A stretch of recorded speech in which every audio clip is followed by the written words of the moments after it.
नमस्कार मेरे प्यारे भाइयों, मैं हूं अनुज और आप सुन रहे हैं आज की हॉरर कहानी, वो भी मेरी जुबानी। आज का हॉरर पॉडकास्ट एक बस ड्राइवर की है जिनका नाम दीनानाथ है। तो चलिए अब यह कहानी दीनानाथ के नजरिए से सुनते हैं। लेकिन उससे पहले आप लोगों से एक शिकायत है। आप लोग स्टोरी को पूरा सुनते हैं लेकिन लाइक नहीं करते। इस बार आप लोगों से मैंने बहुत उम्मीद लगाई है कि आप लोग अब की बार वीडियो को लाइक भी करेंगे और चैनल को सब्सक्राइब करके अपना सपोर्ट जरूर दिखाएंगे। और अगर आप लोगों के पास कोई हॉरर स्टोरी हो तो मैंने अपना व्हाट्सएप पर नंबर डिस्क्रिप्शन में दिया है, उस पर जरूर भेजे। तो अब ज्यादा समय नहीं लेते, चलिए कहानी की शुरुआत करते हैं। दोस्तों, मेरा नाम दीनानाथ है। मैं पिछले 30 सालों से बस चला रहा हूं। उम्र अब 55 पार कर चुकी है, लेकिन अब भी हर रोज बस का स्टीयरिंग थामे सड़कों पर निकलता हूं। यह मेरा पेशा ही नहीं बल्कि मेरी जिंदगी का हिस्सा बन चुका है। कितनी ही रातें इन वीरान सड़कों पर गुजारी हैं, कितनी ही बार खौफनाक हादसों को देखा है, लेकिन जो हुआ उस रात उसने मेरी पूरी सोच बदल कर रख दी। वह सर्दियों की एक शाम थी जब मैं अपनी सरकारी बस लेकर एक छोटे से कस्बे से लखनऊ की ओर जा रहा था। मेरे साथ कंडक्टर राजवीर भी था। बस में करीब 15-20 सवारियां रही होंगी। रात की ड्यूटी का अपना अलग ही माहौल होता है। कम यात्री, सुनसान सड़कें और एक अजीब सी शांति जो कभी कभी डरावनी भी लगती है। हम एक छोटे से गांव से निकले ही थे कि आगे करीब 20 किलोमीटर तक सुनसान इलाका पड़ता था। चारों ओर घना जंगल, बीच में अकेली सड़क। कहते हैं कि उस रास्ते पर रात में अजीब अजीब आवाजें आती हैं, लेकिन मैं इन सब बातों पर कभी यकीन नहीं करता था। मुझे लगता था कि लोग खुद को ही बेवजह डराते हैं, लेकिन उस रात जो हुआ उसने मेरे विश्वास को हिला दिया। बस अपनी रफ्तार में थी। खिड़की से ठंडी हवा अंदर आ रही थी। अचानक मुझे लगा जैसे कोई सिसक सिसक कर रो रहा हो। पहले तो मैंने सोचा कि यह मेरा वहम होगा, लेकिन कुछ ही देर में वह आवाज फिर सुनाई देने लगी। यह कोई हल्की फुसफुसाहट नहीं थी, बल्कि ऐसा लग रहा था जैसे कोई दर्द से बिलख रहा हो। मैंने पीछे मुड़कर देखा। बस में सब यात्री अपनी अपनी सीटों पर बैठे थे। कोई सो रहा था, कोई मोबाइल देख रहा था। राजवीर भी खिड़की से बाहर देख रहा था। फिर यह आवाज कहां से आ रही थी? राजवीर, तुझे कुछ सुनाई दे रहा है? मैंने उससे पूछा। क्या सर? उसने हैरानी से कहा। कोई रोने की आवाज। वो ध्यान से सुनने लगा, फिर सिर हिलाकर बोला, नहीं तो। आपको ऐसा क्यों लगा? मैं कुछ कहता इससे पहले ही बस के सामने कुछ तेजी से भागता हुआ दिखा। कोई इंसान था या जानवर, समझ नहीं आया। मैंने तुरंत ब्रेक मारा।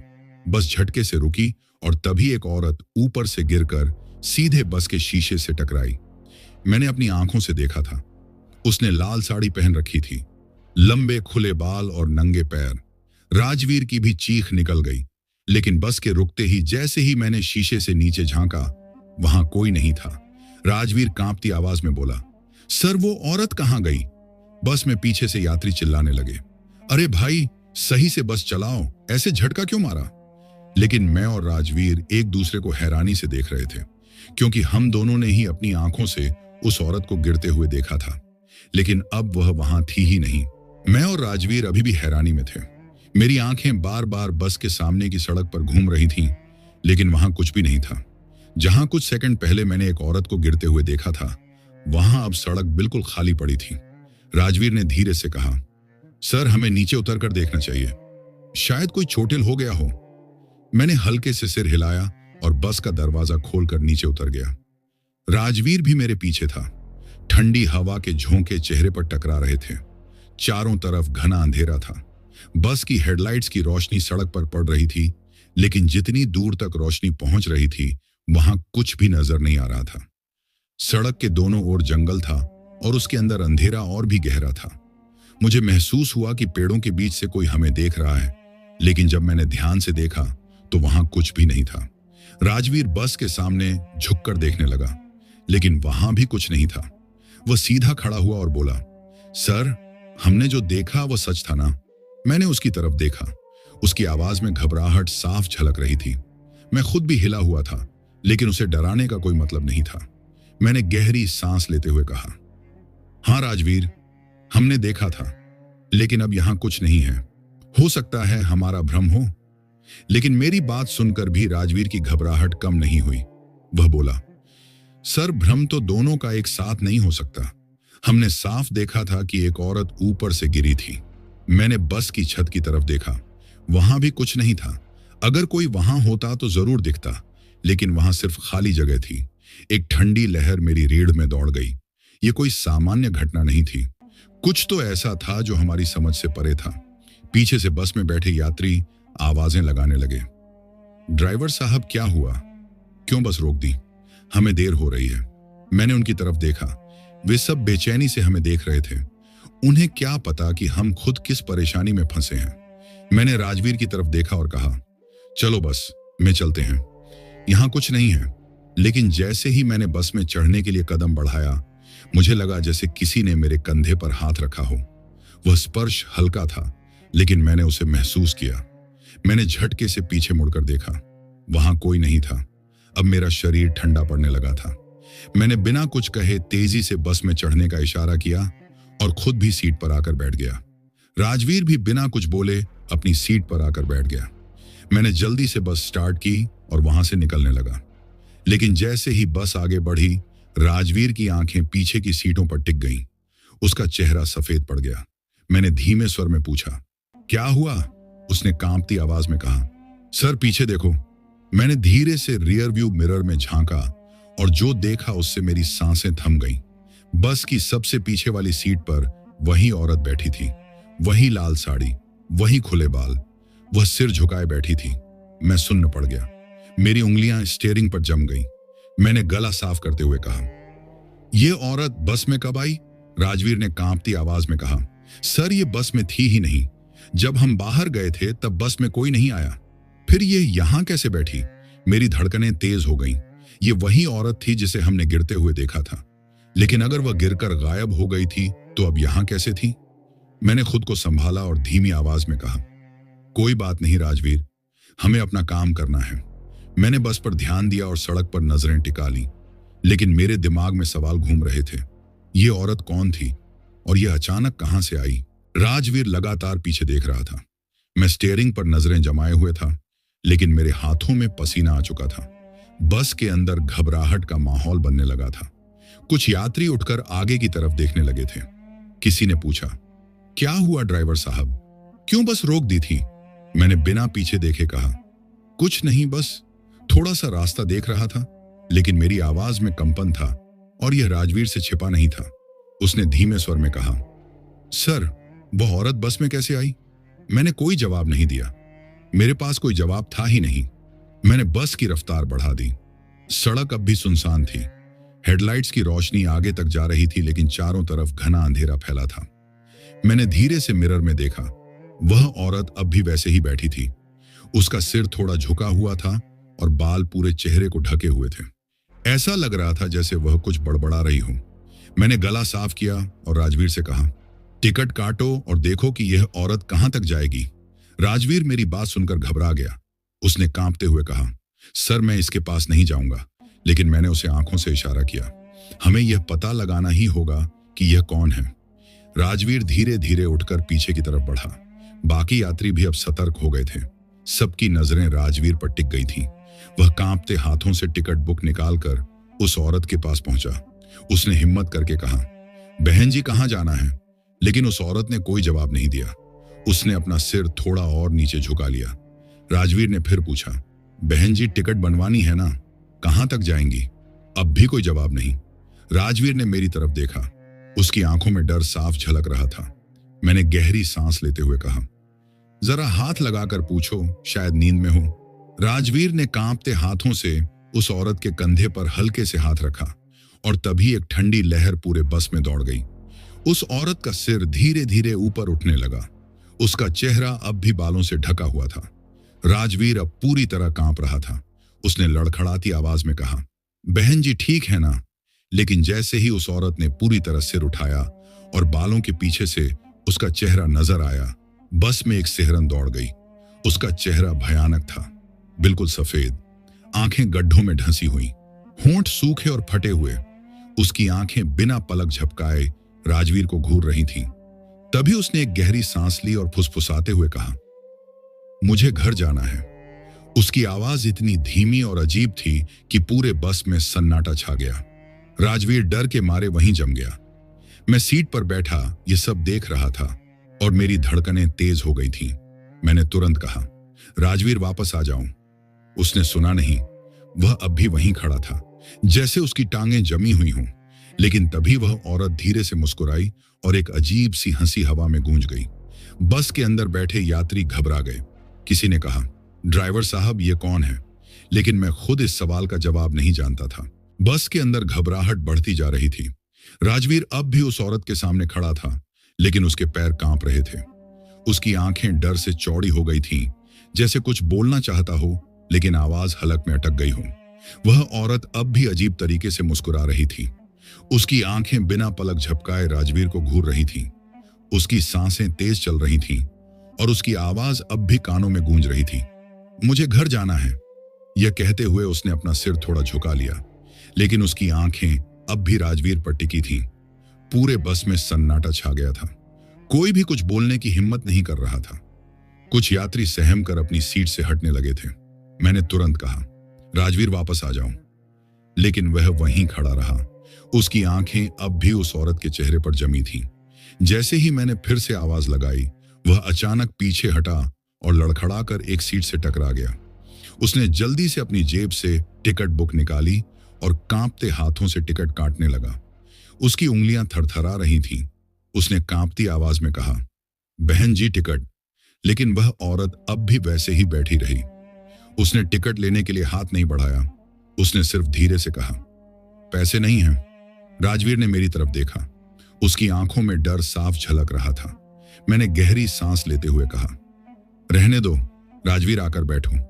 वह तुरंत आगे की ओर बढ़ा और अपनी सीट पर आकर बैठ गया। मैंने उससे धीरे से पूछा, क्या लगा तुझे? उसने कांपते हुए कहा, सर यह कोई सामान्य सवारी नहीं है। मैंने मिरर में देखा।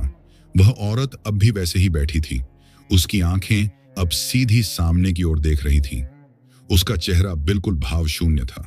पूरे बस में अजीब सा माहौल बन गया था। कोई भी कुछ बोलने की हिम्मत नहीं कर रहा था। मैंने बस की रफ्तार थोड़ी बढ़ा दी। मन में एक ही ख्याल था कि जल्द से जल्द किसी सुरक्षित जगह पर पहुंचूं।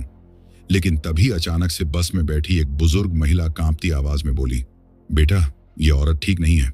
मैंने उसकी तरफ देखा। वह सहमी हुई थी। मैंने गहरी सांस लेते हुए कहा, क्या मतलब अम्मा? वह धीरे से बोली, बेटा मैंने इस रास्ते पर पहले भी अजीब घटनाएं सुनी हैं। यह कोई इंसान नहीं है। यह कहते ही बस में सिहरन दौड़ गई। कई यात्री फुसफुसाने लगे। किसी ने कहा, ड्राइवर साहब बस रोक दो, हम उतरना चाहते हैं। लेकिन मैं जानता था कि इतनी रात में बस रोकना सुरक्षित नहीं था। मैंने कहा, कोई कहीं नहीं जाएगा, हम जल्द ही हाईवे पर पहुंचने वाले हैं। लेकिन तभी एक और यात्री ने कहा, लेकिन यह औरत कौन है? कोई इसे जानता है? किसी ने कोई जवाब नहीं दिया।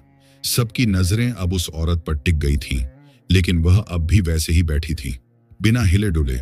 उसकी सांसों की आवाज भी नहीं आ रही थी, जैसे वह बस की सीट पर सिर्फ एक परछाई बनकर बैठी हो। मेरे माथे पर पसीना आ गया। मैंने गियर बदला और बस की स्पीड और तेज कर दी। अब एक ही ख्याल था कि किसी पेट्रोल पंप या ढाबे पर बस रोककर मदद ली जाए। लेकिन तभी अचानक वह औरत उठ खड़ी हुई। पूरा बस अंदर से ठंडा पड़ गया। बस में बैठे सभी यात्रियों की सांसें थम गईं। कोई कुछ बोलने की हिम्मत नहीं कर रहा था। राजवीर ने धीरे से मेरे हाथ पर अपना हाथ रखा। उसका शरीर कांप रहा था। मैंने कांपती उंगलियों से स्टीयरिंग को और कसकर पकड़ लिया। वह औरत अब धीरे धीरे बस की सबसे आगे वाली सीट की तरफ बढ़ रही थी। उसके पांव बस की फर्श पर बेहद हल्के पड़ रहे थे, जैसे उसका वजन ही ना हो। मैंने मिरर में देखा। उसकी चाल अजीब थी। ऐसा लग रहा था जैसे वह हवा में तैर रही हो। उसकी लाल साड़ी हौले हौले लहराने लगी थी। राजवीर ने कांपती आवाज में कहा, सर ये औरत सही नहीं लग रही। मैंने कुछ नहीं कहा। मेरी आंखें सिर्फ सड़क पर टिकी थीं, लेकिन दिमाग में सिर्फ एक ही सवाल घूम रहा था, ये औरत आखिर है कौन? बस में बैठे कुछ यात्री बुरी तरह सहम चुके थे। एक अधेड़ उम्र का आदमी धीरे से बुदबुदाया, हे भगवान ये क्या है? बुजुर्ग महिला ने कांपती आवाज में कहा, बेटा ये कुछ अच्छा नहीं है, इसे रोकने की कोशिश मत करना। लेकिन इससे पहले कि मैं कुछ कहता, वह औरत अब मेरे ठीक पीछे वाली सीट तक पहुंच गई थी। मैंने मिरर में देखा। उसका चेहरा अब भी झुका हुआ था। उसके लंबे बाल उसके चेहरे को ढके हुए थे। अचानक उसने अपना सिर ऊपर उठाया और सीधे मेरे मिरर में देखने लगी। उसकी आंखें इतनी डरावनी थीं कि मेरा शरीर सुन्न पड़ गया।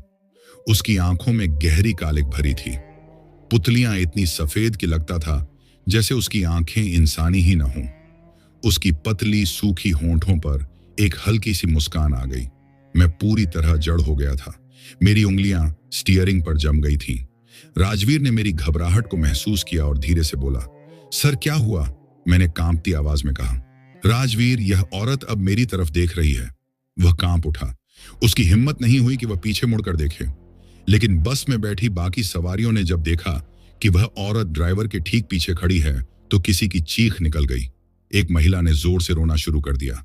कोई आदमी जोर से चिल्लाया, भगवान के लिए हमें यहां से निकालो। बस में अफरा तफरी मच गई, लेकिन मेरी हिम्मत नहीं हो रही थी कि मैं उस औरत से नजरें हटाऊं। तभी अचानक वह औरत झुकने लगी, पहले धीरे धीरे और फिर बहुत तेजी से, जैसे उसकी हड्डियां टूट रही हों।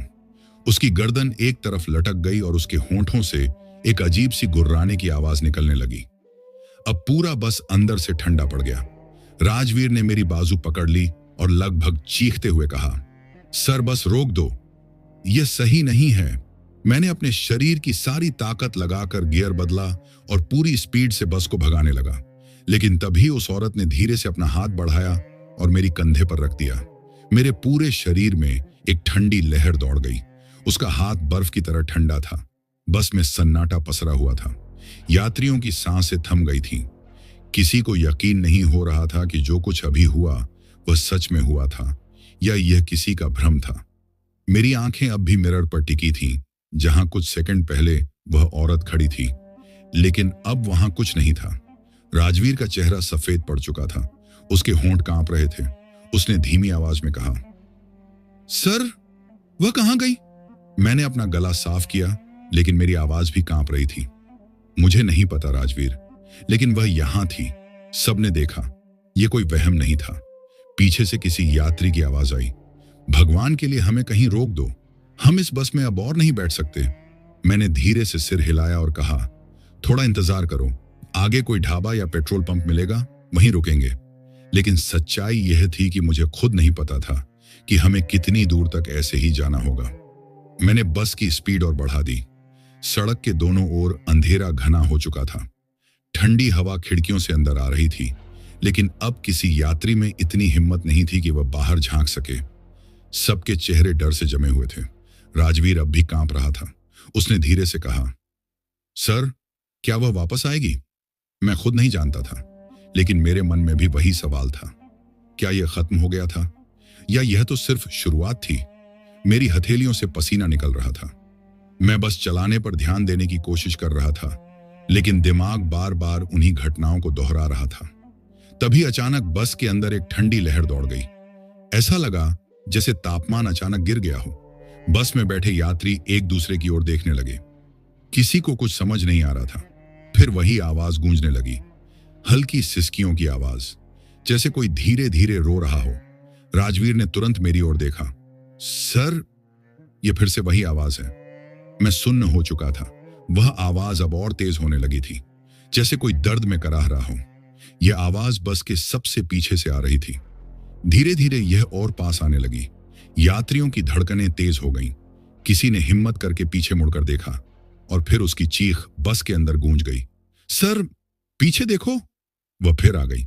मैंने कांपते हाथों से मिरर की ओर देखा और जो दिखा उसने मेरी रीढ़ की हड्डी में सिहरन दौड़ा दी। वह औरत बस के सबसे पीछे वाली सीट पर फिर से बैठी थी।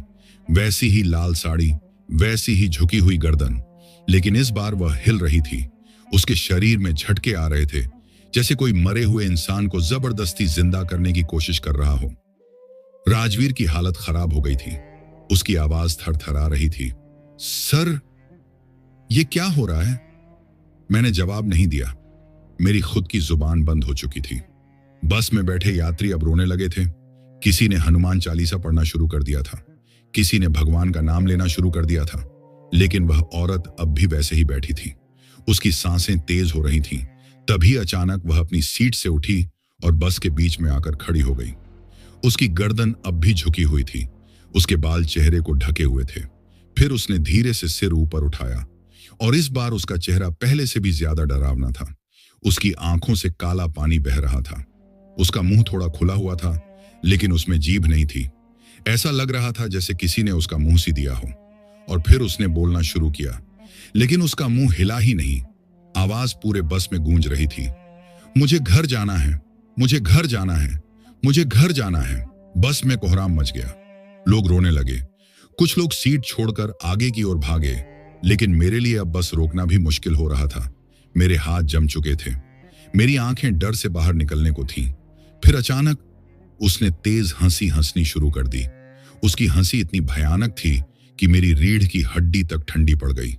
और फिर वह बस के अंदर हवा में ऊपर उठने लगी। बस के अंदर हड़कंप मच चुका था। यात्री दहशत में इधर उधर भाग रहे थे। कुछ लोग सीटों पर दुबक गए थे, तो कुछ लोग डर के मारे एक दूसरे को पकड़कर हिलने तक की हिम्मत नहीं कर पा रहे थे।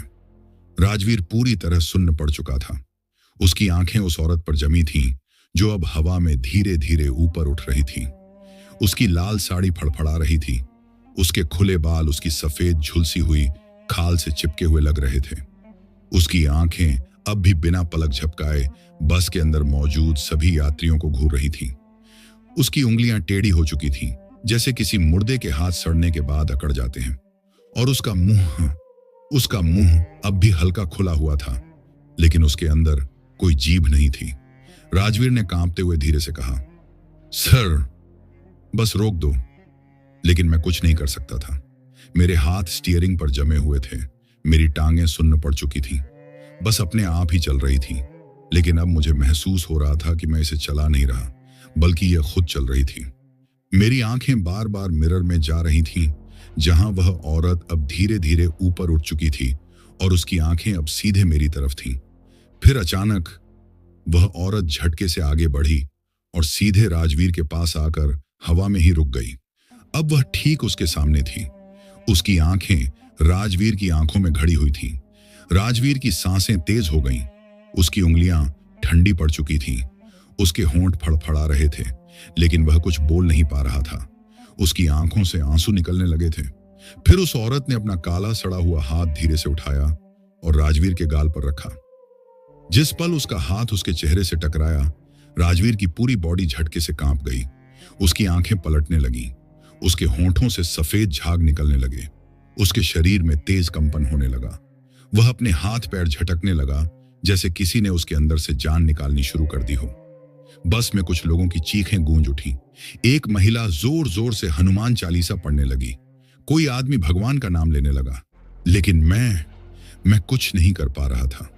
मेरी आवाज मेरे गले में अटक गई थी। मैंने राजवीर की तरफ हाथ बढ़ाने की कोशिश की, लेकिन मेरे हाथ हिल नहीं रहे थे। मेरा पूरा शरीर ठंडा पड़ चुका था। फिर अचानक वह औरत जोरों से हंसने लगी।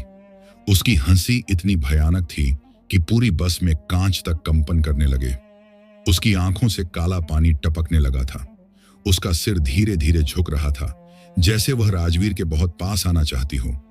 फिर एक झटके में उसने अपना मुंह पूरा खोला और अगले ही पल उसने राजवीर के चेहरे पर जोर से फूंक मारी। राजवीर के पूरे शरीर में झटका लगा और वह जोर से चिल्लाया। उसकी आंखें चौड़ी हो गईं। उसके होंठ कांप रहे थे, लेकिन अब उसकी आंखों में सिर्फ अंधेरा था। उसका चेहरा अब भी वैसा ही था, लेकिन उसकी आंखों में अब कोई इंसानी भाव नहीं थे। फिर राजवीर ने धीरे से अपना सिर घुमाया और सीधे मेरी आंखों में देखा। और जब मैंने उसकी आंखों में देखा तो मेरा पूरा शरीर सुन्न हो गया। राजवीर अब राजवीर नहीं रहा था। उसकी आंखें अब गहरी काली हो चुकी थीं। उसकी पुतलियां पूरी सफेद थीं, जैसे उसकी आत्मा किसी ने अंदर से खींच ली हो। उसके होंठों पर एक हल्की मुस्कान थी और उसकी गर्दन टेढ़ी हो चुकी थी।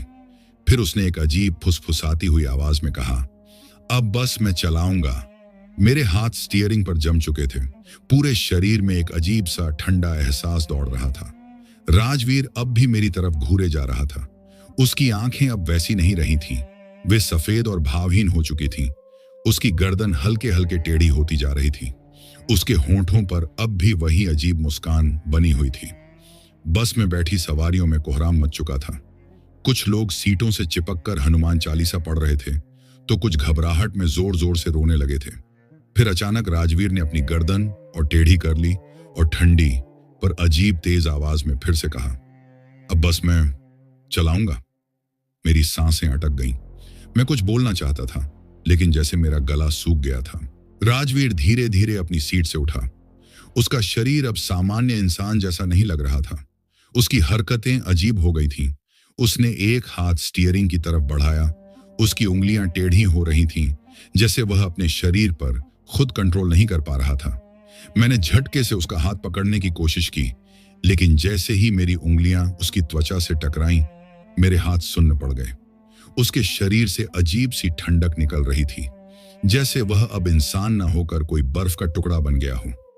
बस अब भी पूरी स्पीड में भाग रही थी। सड़क के दोनों ओर अंधेरा था, लेकिन मेरी नजरें अब बस राजवीर पर टिकी थीं। मेरी आंखों के सामने वह लड़का जो कुछ देर पहले तक मेरे साथ हंसी मजाक कर रहा था, अब कोई और बन चुका था। फिर अचानक उसने अपना सिर एक झटके में घुमाया और जोर से चिल्लाया, रुक जा। उसकी आवाज इतनी खौफनाक थी कि पूरा बस अंदर से हिल गया। सीटों पर बैठे यात्री डर के मारे और सिमट गए। किसी की हिम्मत नहीं हो रही थी कि कुछ बोले। मेरी धड़कनें तेज हो गई थीं। राजवीर अब अपनी पूरी ताकत से स्टीयरिंग पकड़ने की कोशिश कर रहा था। उंगलियां मेरे हाथ पर जमी हुई थीं। मैंने पूरी हिम्मत लगाकर उसे पीछे धकेलने की कोशिश की, लेकिन वह हिला भी नहीं। फिर उसने धीरे से अपना चेहरा मेरे बहुत करीब लाया। उसकी सफेद आंखें अब मेरी आंखों के ठीक सामने थीं। उसकी सांसों से ठंडा धुआं निकल रहा था। उसने कांपती लेकिन डरावनी आवाज में कहा, बस अब मेरी होगी। उसके कहते ही बस का स्टीयरिंग खुद ब खुद घूमने लगा, जैसे अब वह मेरी पकड़ में नहीं था। बस अब लड़खड़ाने लगी थी। मैं पूरी ताकत लगाकर स्टीयरिंग को सीधा करने की कोशिश कर रहा था, लेकिन मेरी उंगलियां सुन्न हो रही थीं। मुझे महसूस हुआ कि बस अब मेरी पकड़ से छूट रही थी।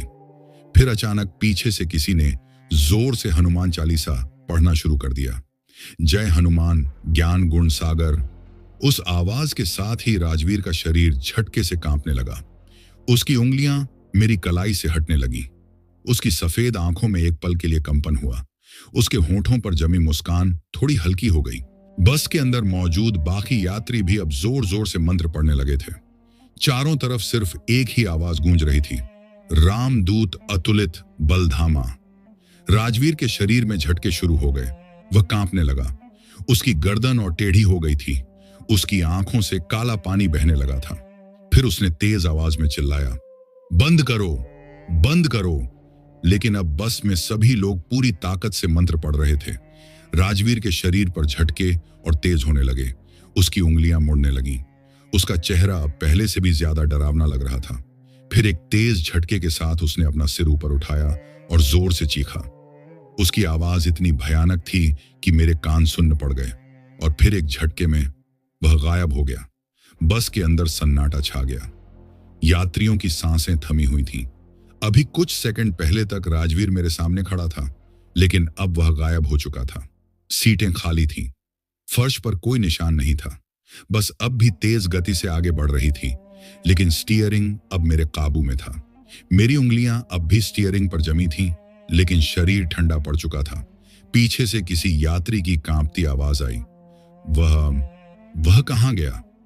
मैंने धीरे से मिरर में देखा, लेकिन पीछे की सीटों पर सिर्फ सहमे हुए यात्री नजर आ रहे थे। राजवीर अब वहां नहीं था। मेरे दिल की धड़कनें तेज हो चुकी थीं। अभी कुछ सेकंड पहले जो कुछ भी हुआ था, वह सिर्फ एक सपना नहीं था। मैंने अपनी आंखों से देखा था कि राजवीर का शरीर कैसे अजीब तरह से अकड़ गया था। उसकी आंखें सफेद हो गई थीं, और फिर अचानक वह हवा में झटके खाने लगा था। लेकिन अब वह पूरी तरह से गायब हो चुका था। मैंने जल्दी से बस की स्पीड थोड़ी कम की। अब एक ही ख्याल मेरे दिमाग में था, अगर राजवीर अब भी बस के अंदर कहीं था तो वह कहां गया? तभी एक यात्री ने कांपती आवाज में कहा, ड्राइवर साहब, वह आदमी आपकी सीट के नीचे देखो। मेरा शरीर सुन्न पड़ गया। धीरे धीरे मैंने गर्दन झुकाई और सीट के नीचे झांकने की हिम्मत जुटाई। जैसे ही मेरी नजर वहां गई, मेरा पूरा शरीर झंझना उठा। राजवीर बस की सीट के नीचे घुटनों के बल बैठा हुआ था।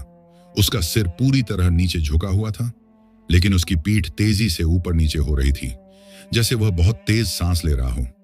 उसके दोनों हाथ सीट की लोहे की रॉड को जकड़े हुए थे, और उसकी उंगलियां अजीब तरीके से टेढ़ी हो चुकी थीं।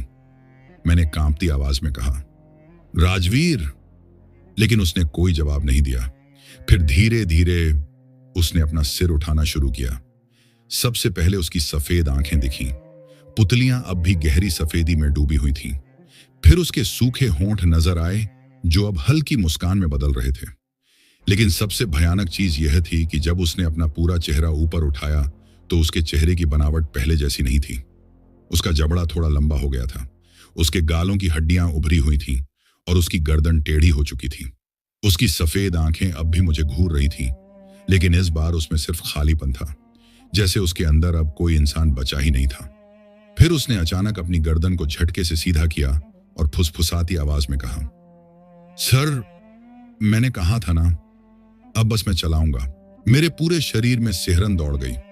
इससे पहले कि मैं कुछ कर पाता, राजवीर ने अपनी टेढ़ी उंगलियों को सीट की रॉड से हटाया और झटके से मेरी तरफ बढ़ा।